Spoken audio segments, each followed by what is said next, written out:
Fetch and retrieving are not the same thing. Listen, fetch, I said that you're in prey drive. Something's moving, they're running after it, they're bringing it back. I said that's not the same thing as retrieving. Retrieving is they're using their nose to find a scent to go and locate the scent. I said it's a totally different thing. They have no idea. No idea.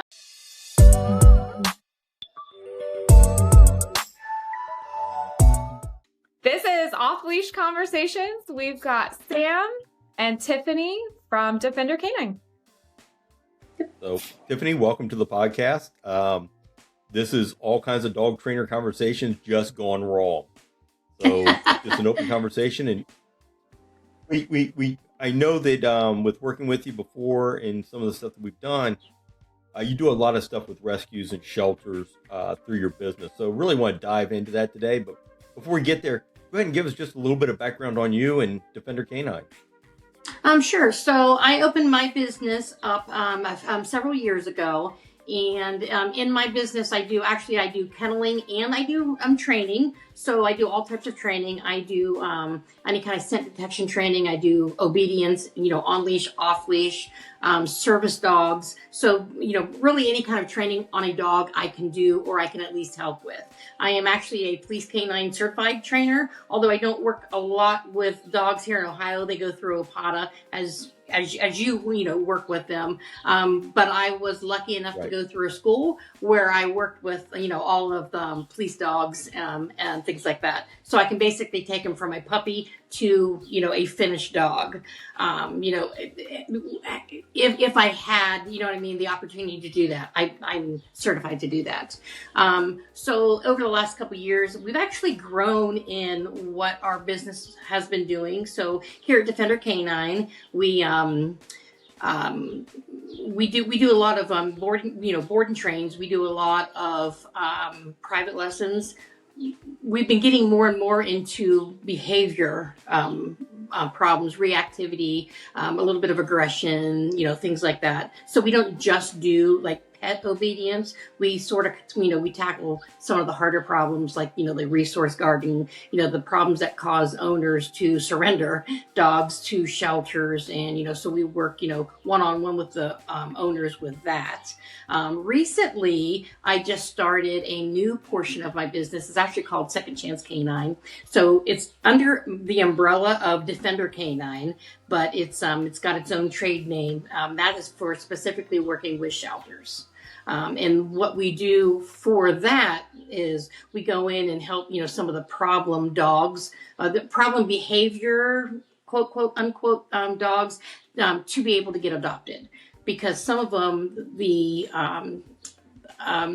just some of the activity, the behavior activity that they're doing makes them less adoptable. And in order to help, move these dogs out, find them homes, then, we go in and we work with them, we evaluate them, we train them, we work reactivity and things with them to give them their best chance to finding a forever home. That's awesome. Yeah, and you were at our conference last year, which is so cool. We got the opportunity to have you on board, and you did 2 really awesome seminars for people. And I'm excited to have you back this year, and kind of feeds into the topic because you're going to talk about business and shelter dogs and rescue dogs and helping other trainers do what you're doing, which is incredible. So what I was saying, though, there's a process of how trainers can actually help rescues. It's not just a matter of going in and saying, hey, let me come and evaluate this dog, or let me, come and train this dog. There's actually almost kind of not necessarily a proper way, but a proper way to do that. So one, you don't get burnout, that you're not giving away your services for free. But at the same time, it's a double-edged sword. And I always tell people not to do that, because even if you dramatically decrease or discount the fee that they're paying, it keeps both sides accountable. Rather than, just going, I'm going to volunteer and I'm going to train, this many dogs for them. Going in with a contract and an actual plan keeps both sides accountable, which in turn then, helps as many dogs as they can. So, so at the conference, that's what I'll be talking about. The correct way of approaching a rescue and saying, hey, this is me. This is what I do. This is what my passion is. I want to help these dogs. How can we work together? And then, a plan of how to bring that to a table and not just, all willy nilly is like, oh, hey, yeah, no, I can do this. I can do this for you. There's an actual, plan that, you really do need to follow. What I mean, for both sides to make that successful. So that's at the conference is what we're going to be going over from, how to start that to what to bring to the table to what that contract should look like. What I mean, to be beneficial for both you and the rescue to make it, successful for the dogs. Yeah. And, Tiffany, I think it was a great opportunity for newer trainers and younger trainers to not only gain experience, but get the name recognition. You go in, you help these rescues, or you help the shelters a little bit. You might be discounting your costs a little bit to help them out, but it really gets your name out there to the public. Because a lot of times these dogs get adopted, and those owners want to keep up with that training. They want to keep doing that. Yes, correct. And that's part of that contract. I understand that shelters are a lot of times they're nonprofit. What I mean? They have to fundraise. They have to rely on donations to get the products in or to get dog the food, the shelter, the medical care, whatever the dog needs. They have to either fundraise or they rely on donations. But at the same time that you're not just getting nothing out of that. You're getting your name out there. You're helping them out by, what I mean, by dramatically discounting, what they would cost to do that. But at the same time, you're offering another service to families. Okay, I've got this dog. Well, I think the dog needs a little bit more training. Now you've already got a line on somebody who's already been working with the dog.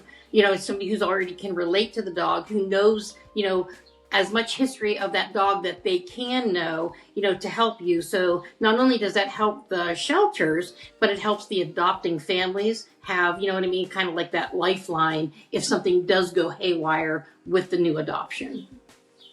So yeah, you are absolutely right at that. Yeah, I love that. I have a fun little game to get the ball rolling here. So this is going to be a little bit of rapid.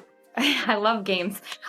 This is a little bit of rapid fire for you. So these should be fun. So you can kind of give me like a quick dive in, and then we'll jump into some of your favorite things about working with rescues and shelters. So here we go. Puppies or senior dogs? Puppies. Although I love seniors, but puppies. Puppies. Foster or adoption? Ooh. Well, I have done both. And like me personally, once I foster them, I get to know them. It's an adoption. I mean, I'm bringing them into my family. We call that a foster fail. Yes, that is definitely a foster fail. So I have a foster fail. I think that I think Sam that So I have this. I rescued a pit bull. She was born without her front legs, and she was actually she was down from Mississippi, and we might actually kind of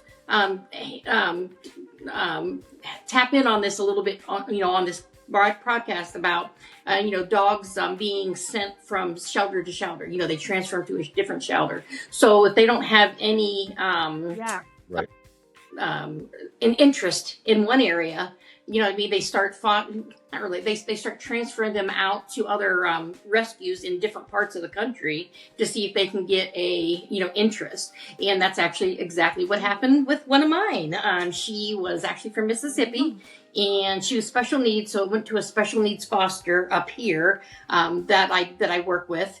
And I seen her on there, and I said, okay, you know what? Let me go ahead and foster her. And within 2 days, it's like, yeah, no, she's ours. She's not leaving. But they did. So the rescue in Mississippi drove her 14 hours to my house. So that's how that went. But yes, that was a complete foster fail. So, she is like right over there. She is an amazing puppy. I love it. Okay, adopt it is. Every time I go out there to visit, I have to see her. She's just so sweet. And she moves twice as fast as either one of my dogs with all 4 legs. She's God, isn't a that bully. incredible Don't feel how sorry for fast her. they adapt? Around. Yeah. What's that? I always tell people my 3-legged dog, they're like, he's so fast. I'm like, yeah, he's a leg lighter. Of course he's faster. Right? He gets Oh, my around. goodness. Tell you what. I know, right? So I can only imagine. Yeah. What's your favorite training tool? Actually, it's really fun. So my favorite training tool, and I know this is going to sound whatever, but it's got to be the leash, because you can do a lot with a leash. You can absolutely do a lot with a leash. Yeah. That's awesome. That's a great answer. Crate or free roam? Depends. It's 50-50. Sometimes I put them in the crate. Sometimes I free roam them. Depends on the dog. Depends on the circumstances. Depends on how long I'm going to be gone. So 50-50. Good. Definitely, they need crate trained. 100%. Yes. Okay. Kong or lick mat? Ooh, Kong. I've got Shepherds and Malinois. Kong. They would eat the mat. Yeah. I don't know. I'm a lick mat. I love the lick mat. They're the bowl ones. I like the new ones that are like a little bowl and you can like do all sorts of things with them. Those are my new favorite. Oh, That's my new thing. That lick mat. See, I'm still afraid that mine would eat those. I have a Malinois. He eats everything. Just saying. Yeah. I love it. What is a big adoption red flag? What's the biggest one? The biggest red flag that, at least I think this is where you're going. Why dogs don't get adopted? Is that where you're going with that? It's got to be. Yeah, or whatever. It's got to be aggression, bite towards humans. That has got to be the biggest. That is the biggest no-no that will not get a dog adopted. That's like top tier. There's a few underneath that, but it's got to be the aggression towards another human that will get them non-adoptable. Yeah, I think that's probably pretty accurate in my opinion too. Yeah, that's a hard one. They gotta be able to trust enough that you can at least make progress. And if there's no trust at all and they're just completely broken, sometimes that makes things a huge challenge. Sure, it absolutely does. And if you have a dog, new one, or a dog that you've already had in your house, if that dog is willing to turn around and bite the owner, you have an issue. You really have a problem.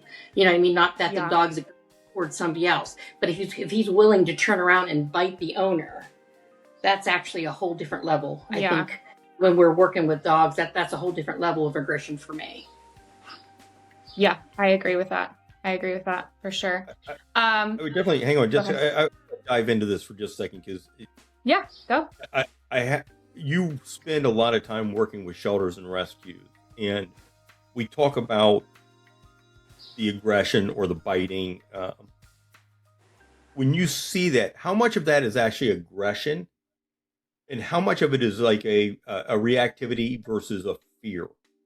Actually, the majority of it is going to be a reaction from fear. That's the majority of, aggression cases is literally, they're fearful dogs that instead of tucking tail and running, these are the dogs that come forward and use the mouth, but they're doing it out of fear, not out of a dominant, aggressive, I'm just going to bite you just because I want to bite you. The majority of your dogs will not do that. Yeah, so I think that's important for anybody that's listening to the podcast to understand. If you're adopting, fostering, to understand the difference between a dog that's truly aggressive and one that's reacting out of fear. And I know, Jessica, you've dealt with this with some of your pet owner clients also, where a dog's reactive and they're thinking, oh, I have a very aggressive dog. But in reality, the dog's not aggressive. It just lacks confidence and it has fear, right?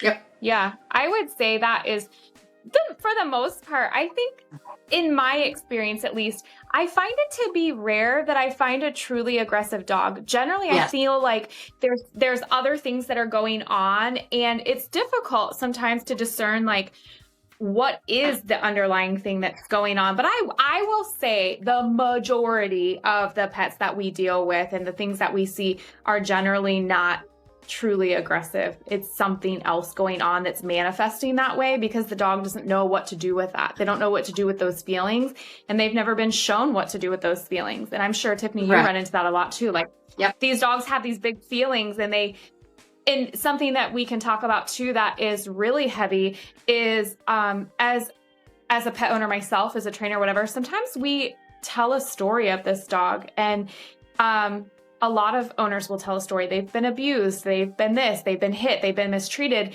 And I honestly feel that the majority of the rescue cases we see, that's actually not true at all. They just haven't been socialized. Nobody has been leading them. Nobody has been showing them how to be a dog and what's right and what's wrong and how to properly play, how to properly interact. And we misread that as humans, because we feel like these dogs come with all this baggage and we almost carry the baggage for them. You know, we never give them, I feel like as pet owners, we don't always give them a clean slate. We kind of just say like, oh, my dog has this big traumatic past, so he can't move forward with whatever. He couldn't possibly do all these things because he's got all this baggage. And I think it is a big disservice that we do to these rescue and shelter dogs by carrying that with them instead of allowing them to just let it all go and let them start anew and like give them purpose, a new purpose. Yeah, no, I think you're absolutely right. And if I had a nickel for every time I had a client came who adopted a dog from a shelter that said, well, I know this dog must have been abused because he does X, Y, and Z. If I had a nickel for every time a client told me that their dog was abused because they got them from a shelter, and really probably 9 out of 10 times that is not the case. It is just not the case. You know, just like what you said, you know, they're not socialized properly. I see it with my clients too. We actually have a lot to do with the way that our dogs act from our own actions. You know, we don't think of them, you know, I know everybody thinks of them as their fur babies, but I mean, we don't actually think of them as dogs. I mean, for the first and foremost, they are a dog. Yes, they're our companions. Yes, you know what I mean? They're part of our family, but they're dogs, and they have different concepts and understanding of our concepts. So when we push our thoughts onto a dog and expect him to understand what we're talking about, it actually creates problems, because now you're putting stress on the dog. The dog's confused. He doesn't know what you want, you know, so then he starts, offering behaviors, and it's like, okay, I don't know what she wants. I'm getting stressed out, you know, and some dogs just can't handle that, you know, and it creates that reactivity, that nervous pattern. And then they'll come to you and say, well, I don't know what happened. And, you know, and we have to work through that. But most of the time, from what I see anyway, it's not abuse that's the issue of a dog coming out of a shelter. Now, it can be, yes, absolutely. But from what I've experienced, most of the time, I don't see it. And I'm looking at the dog. I think there's... the client's painting a picture, right? And you're looking at the dog, and you're like, no, I don't think so. Yeah. I mean, we've seen some circumstances. By all means, I've seen some really horrific circumstances in the training world and the veterinary world of awful things that people do.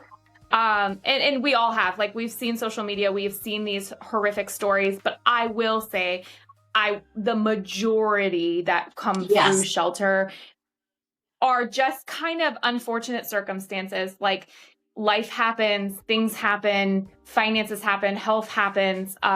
Somebody just got overwhelmed. You know, they got a young dog and they just disaster, miseducation, you know, a lot of miseducation. People get a breed or a dog and then they're in over their head and they're like, I don't know what to do. And I think that there's such a stigma around turning dogs into rescue and shelter that it turns into a disaster. And there's just a lot of stuff that comes with that. And that connotation, you know, as an owner myself and having rescue dogs that have come to me various ways, I think there is this kind of, sometimes you find a power trip from people too, that like, oh, well, I've rescued this dog. And,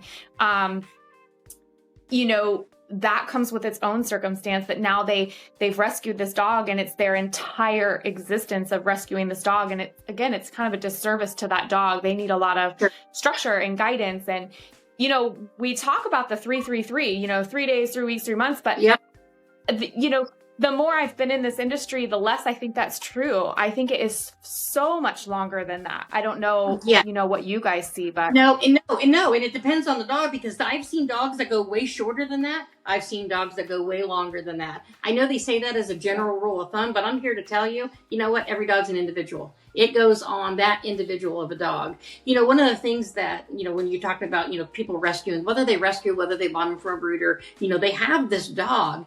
And one of the things the client comes in, well, my dog's not listening to me. It's like, okay, how do you interact with your dog? And I always ask them, do you know what kind of a dog you have? Do you know about this breed? Do you understand what this breed needs? It's in his DNA. How are you satisfying those instincts? They'll have like a golden retriever. Well, we play fetch with them. I said, okay, fetch and retrieving are not the same thing. And I actually literally end up having to educate, on how to, have the dog work his nose. I said, listen, fetch. I said that you're in prey drive. Something's moving. They're running after it. They're bringing it back. I said that's not the same thing as retrieving, because of course, retrieving is they're using their nose to find a scent to go and locate the scent. I said it's a totally different thing. So a lot of it's education, and you would be surprised they have no idea.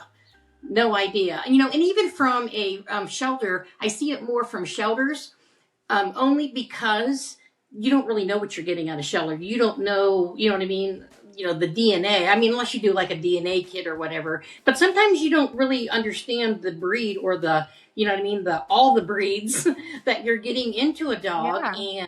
And, what is in that DNA that's going to make that dog tick. So sometimes shelter dogs, are a lot harder to figure out. And it takes time. It takes commitment. And and it just takes commitment on the adopter's part to learn everything they can about the possible breed of dog that they have in front of them. It's hard for sure. It's hard. It's really funny, Tiffany, because you're talking about that breed thing. We were talking about two things that you brought up. We talked on a couple earlier podcasts. Is people understanding what the breed is that they're getting as a pet. Is someone gets a lab and they don't understand why this lab's being unruly. Well, they got a working line lab, right? Right. It's not a potato. Or my favorite is when people go, I have the most wonderful Australian doodle. I have an Aussie doodle, but I don't understand why it keeps trying to tackle the kids and bite at them when they're in the backyard. And it's like, well, I do. Do you understand what you have? Because everybody thinks, oh, it's a doodle, but that's a working breed dog. And then you brought up the needs of the dog, and we talked about this on our last podcast. Maslow's theory of needs is really important for people to understand. Is I have my basic survival needs, and then how do I go up that pyramid to get what's really rewarding to the dog? And not every dog wants a treat. Some dogs want a tug. Some dog want a toy to play with. There's different ways to utilize that, but it's important for us to understand what drives the dog. Right. So it's great that you brought that up because it tied in the other podcast. Go ahead, Jess. Tiffany, when you have a family, and a lot of times as trainers, we don't always get the luxury of meeting families ahead of their adoption. A lot of times the way things go is people adopt the dog from the shelter or the rescue, and then they need us, right? They kind of realize like, oh boy, okay, now I need some help. It is sometimes rare that we get to help counsel families on dog selection, but when we get that little gem that we get to help that process, what do you tell pet owners to look for, and what is something that you find is really important? Because it's overwhelming walking into shelter or looking at dogs online. Like it's so chaotic and overwhelming, and everything is cute and everything deserves a home and everything pulls at your heartstrings. How do you navigate saying yes or no? And I'm guilty of this. I'm like number one offender of being like, oh, just say yes and I'll figure it out later. But ultimately, there are times in which a dog is not a good fit and it's really difficult to say no. It's so hard. Yeah. So, it depends, like if we know a little history about the dog itself. And then when, families come in, it's like, okay, tell me about your life. What does the day in a life look like for you? How do you want this dog to fit in with your life? What are your goals for this dog? How much time are you going to have for this dog? So it's almost one of those where, you're asking all these questions and you're getting this big picture, and you're like, well, you know what? We sit on the couch, we all like to pile on the couch and we like to watch, TV every night between 6 and 9. That's just our thing. But they want to adopt a border collie. They want to, I'm thinking French bulldog. Sure, absolutely, that's a lap dog. But I mean, but and then it's one of those where then we explain it's not really fair to the dog to try to convince the dog he's something that he's not. I said, because it's not going to work. I mean, that is instincts that the dog is going on. What I mean, just for like future problems that could arise. But yeah, so that's what I do. I mean, I just try to get a picture of, tell me what your life looks like. Tell me how much time that you have to spend at home. Tell me how much time the dog's going to be by himself. Is he going to be in a crate? Does everybody work outside the house? Like, on the weekends, you have small kids, or you have, school age kids. Are you at ball games? Are you at volleyball practice? Are you, you know what I mean? What does the dog's life look like? And then you can say, okay, for this breed here, they're going to need a little bit more. These are the issues that we're going to, come across. Then you can say, well, we have these ones over here that would probably more suit you. We do a lot of that too with breeders. It's like, okay, I want people automatically, if that is the cutest dog in the world, I want that dog, and they know nothing about that dog. I'm like, oh, that's a situation waiting to happen, right? Yeah. But yeah, so I mean, and that's what it is. I just try to find out as much about the family and about what kind of a life and what their goal is, to bring this dog in. And, if it doesn't really match with what, the dog is, I mean, we have a conversation about that. What about okay, so they go through this process and they get to the shelter and they've got their family and they go into the little adoption room, and let's say they walk around and they pick the kennel numbers or whatever. And they're like, hey, I want to see dog 1, 2, 3, 4, 5, right?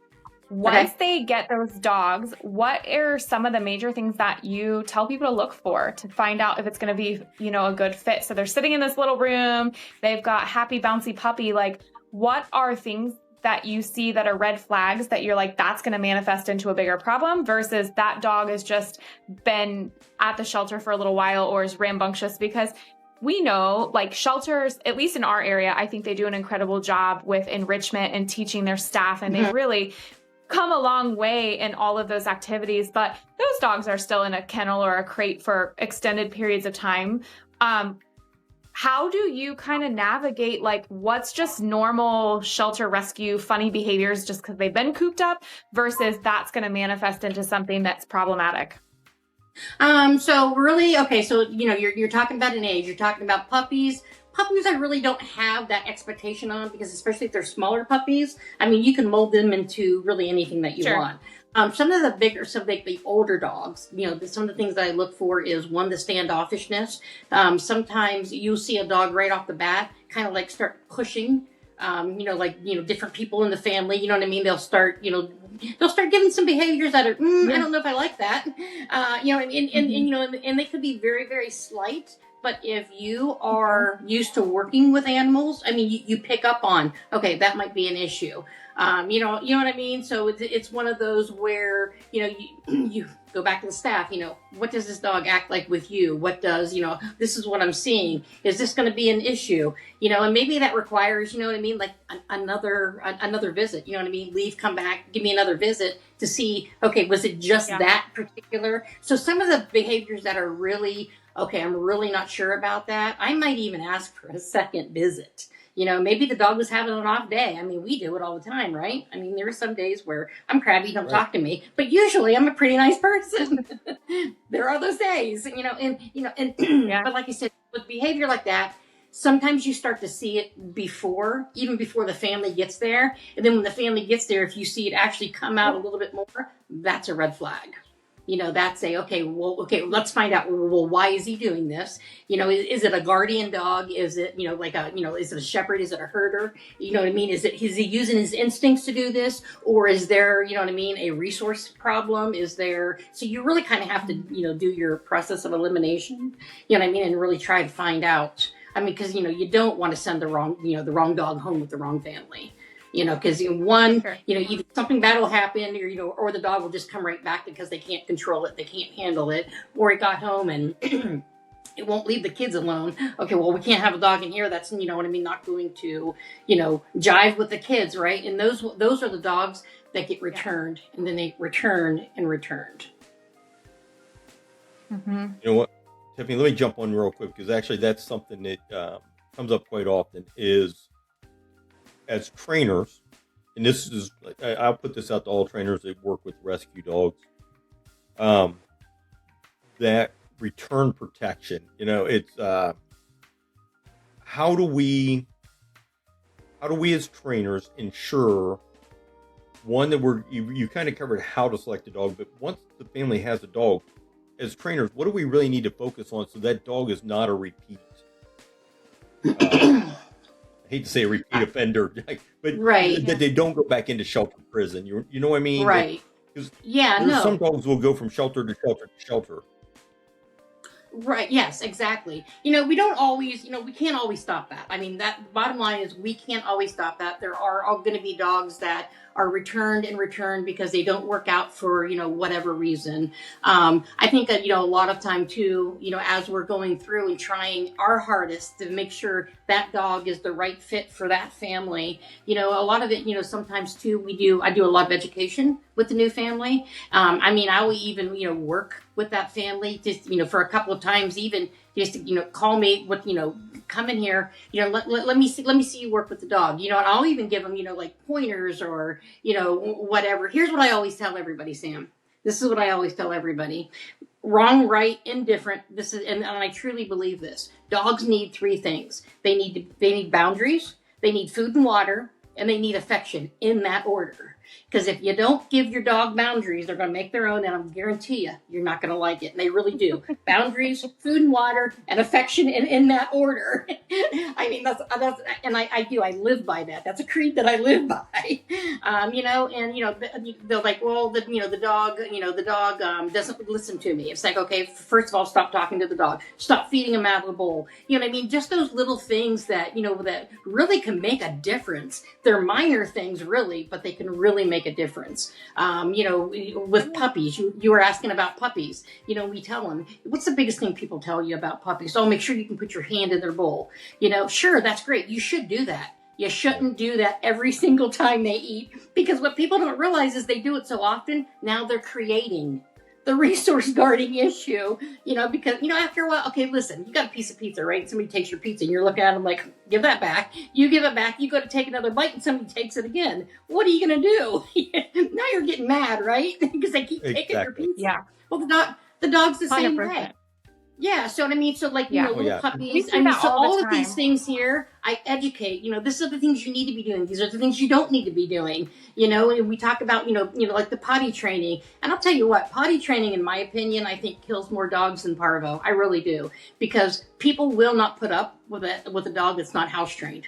I'm not talking about a little puppy now. I'm talking about, an older adult that just will not get house trained, or they cannot be, for whatever reason, if they worked with them, they didn't work with them. Those are the dogs that are going to get returned too, for the simple fact that, they have bad potty manners. So that's, that's part of the way that, I try to, help that also is, hey, here's a list of things that you should be doing. Here's a list of things you shouldn't be doing, and especially the ones that are like, it's sort of kind of like, oh yeah, everybody does it. No. Just because everybody doesn't make it right. And these are some of the things that could happen when you do these. Kind of like, a nervous dog. Don't talk to your dog. Don't, for God's sakes, don't stroke your dog. You know what I mean? If they're having, nervousness, I said, no. You don't understand. Dogs, it's not like you're talking to a child and saying, it's okay. You don't have to be scared. What your dog is hearing, hey, this is how she wants me to act. Just simple things like that, maybe people don't know, that would help them, have a leg up, depending on the personality of the dog that we're working with. I think that's something we do too often, and it's hard, in this industry, and knowing what we all know as trainers, we give this advice, you say like, people are going to listen to this and be like, that lady said, don't talk to my dog. We're going to get the hate mail. Thanks, Tiff. But no, in certain situations. But it's true. It's true. I think we feed the dog. We are always, if we all took a step back for a second and looked at how we interact with our dogs, and I'm guilty, we feed them so much information and so much stimulus on a regular basis. We're constantly touching, we're constantly petting, we're constantly talking and commanding that they do things. We're constantly feeding them all this stuff. Right. And I would say some of the best behaved dogs and some of the most well-trained, obedient dogs out there are the ones that they get very little feedback from the handler, from the owner. A lot of times it's very subtle and it's very precise, and that is it. And it's not this constant thing. And people who let their dogs think for themselves within boundaries are the ones that are hella successful. It's the dogs that have that constant touch and stimulus and feedback and constant going around that are the ones that do the worst and are often ones that don't thrive in their new homes because they don't ever get a chance to figure it out for themselves. No, because they're arousal. I mean, you keep them in such a high state of arousal that they can't. They don't know how to shut it off anymore. They can't. Just like a puppy. People bring puppies home and they don't understand that a puppy actually needs to sleep. You know, just like a baby, it needs extra time to sleep. It needs to be in a crate. It needs to be quiet to where, you know what I mean, they can actually calm down. And you know, you bring a puppy home and you're like, oh, I want to play with the puppy. And you keep this puppy going and going and going and going. Two things happen. The puppy never learns to turn it off, and the puppy never knows how to be by itself. So, you know, out in the regular dog world, you know, in the wild, dogs are never by themselves. Oh my God. You know, where one dog goes, you know, the rest of the pack follows. But here we bring dogs into our house and we expect them to know that, but we don't teach that. And then we have the dogs that have the severe anxiety, that have accidents, that chew your couch within 5 minutes of you leaving because they just can't handle it because we've never taught that. Yeah. Absolutely. You're going to say something, Sam? So what I'm hearing from Jessica and Tiffany both is when I'm having a conversation with Dutton, my Great Dane, and he's doing something inappropriate, I shouldn't be trying to reason with him and explain to him, Dutton, you need to make better choices. That's an inappropriate response. You know, Sam, a dog is vocal. He's not verbal.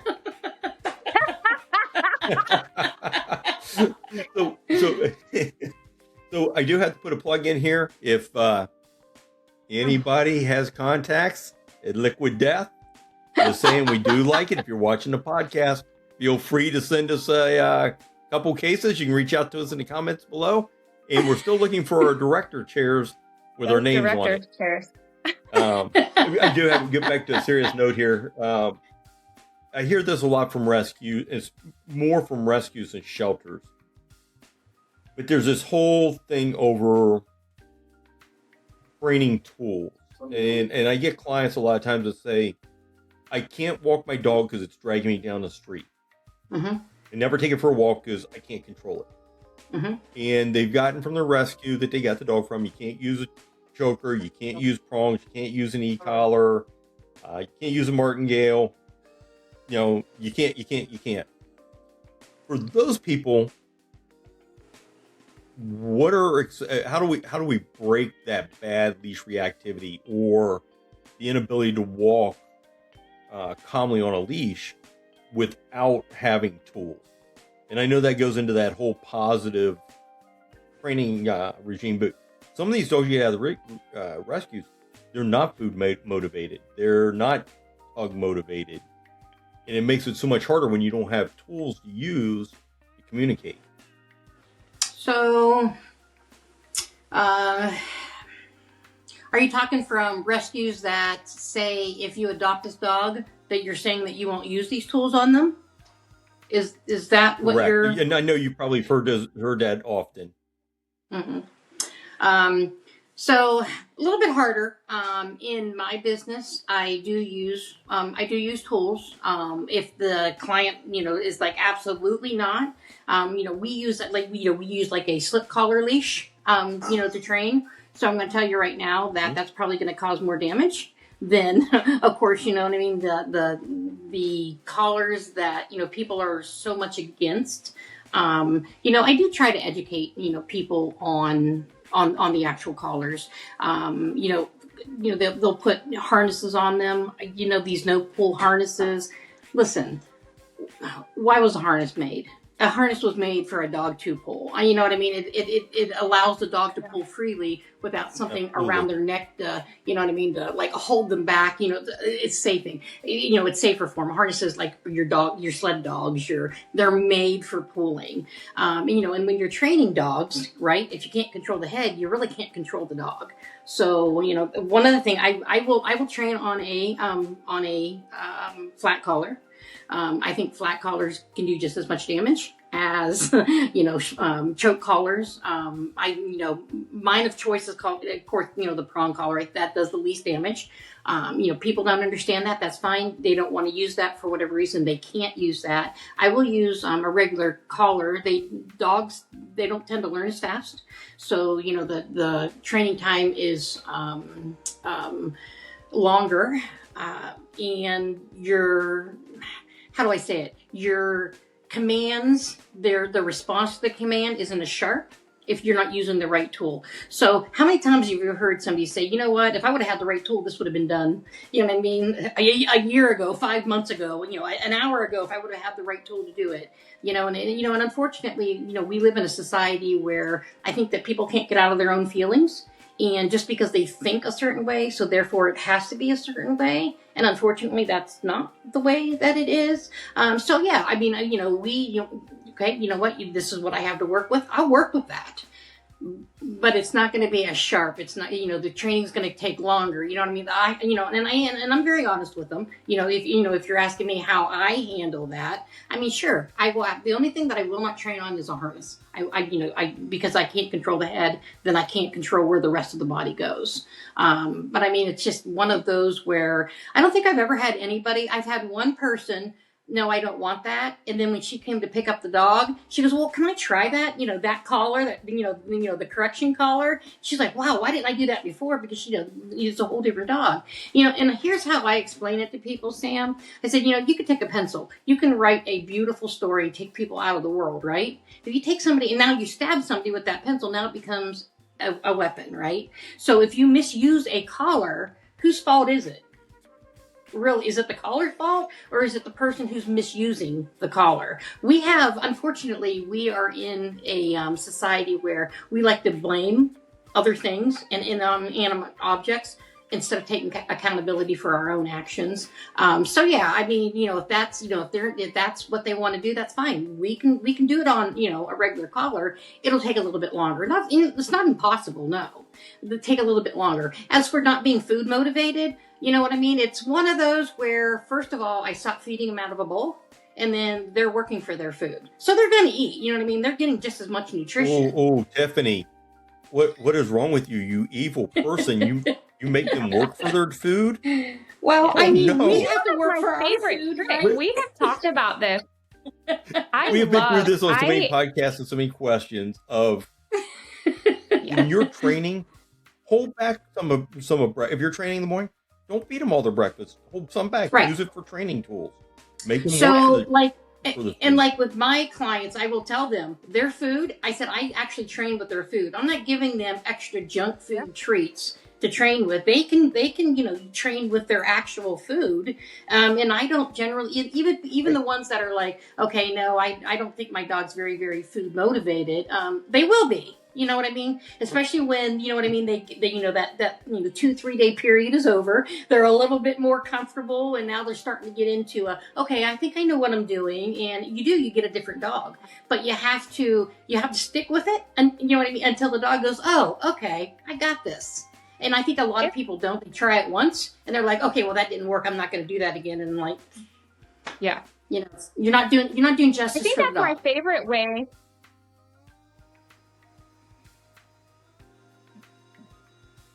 I think it's my favorite way to incorporate kids is when I have a family that has a lot of young kids and they all want to be involved. My favorite way is to assign somebody like a rotating meal schedule of who gets to feed the dog because they get to interact, and I don't have them put food in the bowl. I have them play games with the dog and let the kids have fun tossing. I love when the kids will toss the food in the grass and the dog has to go like natural snuffle mat to go find the food. And like, even if the kids aren't hand feeding or whatever, like it's a great way to build engagement, and it's a great way for that dog to respect the kids, and Sure. really kind of shift that dynamic. It is I mean, it's convenient to feed from a bowl. It's convenient when you've got dogs and, you know, we're running a kennel operation and we're doing things. There's a time and a place that we have to feed out of a bowl. But when we're talking about bringing home a new dog, or we're talking about adopting from a shelter, it can be one of the most powerful things to not feed from the bowl and to Absolutely. really Even if it's just build that. at first, just to build that relationship. 100%.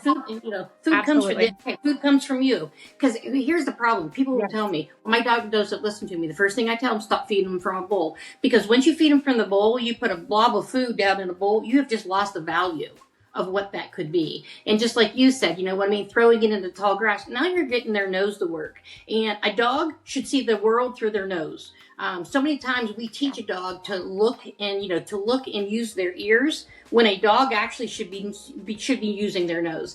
That's how they should be seeing the world. We're visual, we're humans, we're visual, but a dog should be experience his entire world through his nose. And we actually train them not to do that. And then you get the dogs that, you know what I mean, can't find, you should be able to go anywhere in your house and your dog should be able to sniff you out.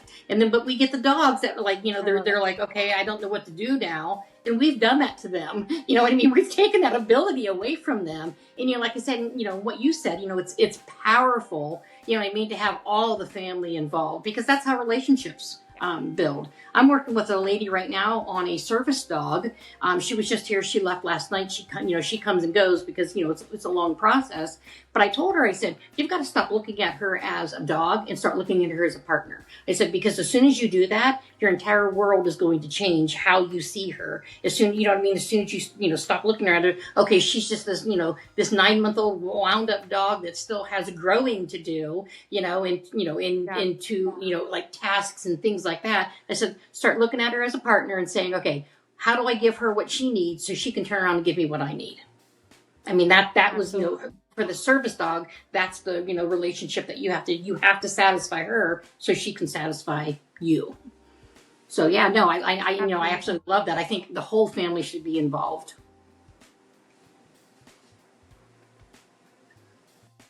Yeah, there's a lot of times when I have clients that have kids and they're like, well, the dog's nipping at the kids, or the dog will growl at the kids. And it's like, well, what's the interaction with the kids to the dog?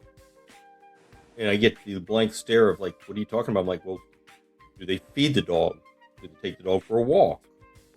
Do they do anything other than wind the dog up by throwing toys or chasing it, Yeah. And Absolutely. to find out most of the time, they're not interacting with that dog in any other way than to create energy. So the dogs are like, hey, with them, I have no boundaries. I can do whatever I want. Yep. That Or feeding the constant dog. stimulus. They're constantly picking up the dog, the family where the kids won't like just let the dog be feet on the floor. They're constantly picking it up and holding it and carrying it everywhere. I'm like, you got to stop. You got to stop. Yep. That constant touching, constant stimulus. Like you said, you're just creating energy. For our dogs has to that go have a lot of somewhere. energy, we do like a restraint down, or I do like for my puppies, I tether them. And you know what I mean? They have to literally learn how to calm down. We're still in the room, but they have to learn how to calm down with us being in the room. And I mean, it's taught. Dogs don't just know how to do that. You have to teach them. Yeah. Absolutely. So I want you to leave us with one last little nugget of advice. So I have a question for you. In a perfect world, if you got to sit down with every family that was going to go into a shelter and adopt a dog, and you got to tell them one thing, what is it that you want them to hear?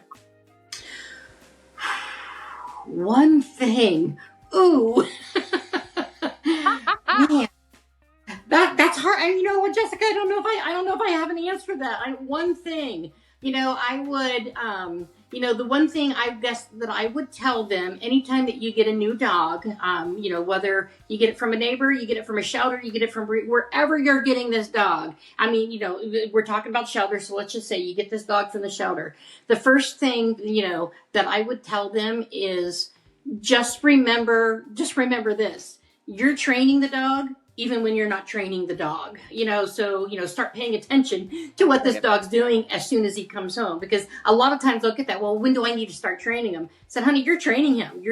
By not training him, you're training him. You know what I mean? So I think there's so many more. That's But great I, advice. I mean, I think that one thing is people need to realize that they're training their dog, whether they think they're training him or not. The dog will behave the way the dog's trained to behave. And if he misbehaves, it's because he's been allowed to, act like that. So therefore, the dog was trained. He's allowed to do that. So, Absolutely. I think it's great advice. It's great advice. So, yeah. Well, I There tell you you go. what, I think we're coming up to the end of our podcast for today. I'm Sam That's with a wrap. Professional Canine. I'm here with Jessica, and we got Tiffany from Defender Canine with us today. Tiffany, Thank thanks you, for Tiffany. jumping on. You are Yes. very welcome. I'm Thank so you for having me. excited. I can't wait to do this again. You have so much knowledge, and I'm looking forward to your course. I'm so excited to hopefully pop into your class. I find that shelter and rescue work is fascinating, and it's not for everyone, and not everyone is good at it. We Right. know that. Yep. But it is a huge, important piece of what we do, and I think And it can be that satisfying.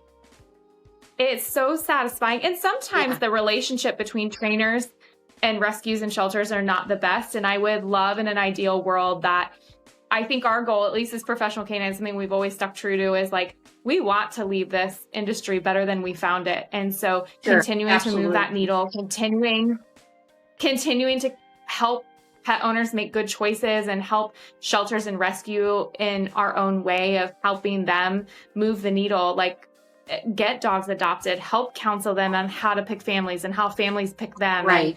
And, I would love to see everyone in a perfect world work well together and continue Right. to grow our relationships industry to industry, truly. Yep. Nope. I totally agree. I'm going to leave it at this for today. Tiffany, I can't wait to hear what you have to say at the conference this year. Jessica, I think you've already put this out there, but I'm going to throw it out. If anybody's watching this, if you've not been to the Professional Canine Trainer Development Conference in Hilliard, Ohio, you need to come out. We got some of the top trainers. You got to see Tiffany today. She's going to be there all weekend. And Jess, hopefully you release this in this. I'm not giving away a secret. They're doing an all women's leadership luncheon. Yes. So Tiffany, hopefully you'll be there for that, which should be a lot of I'm fun. excited. Have all the female trainers. Yes. We're I all have excited. some tricks up my sleeves. I'm very excited. Very excited. Go women power, all the things, whatever, all the juju. It's going to be so fun.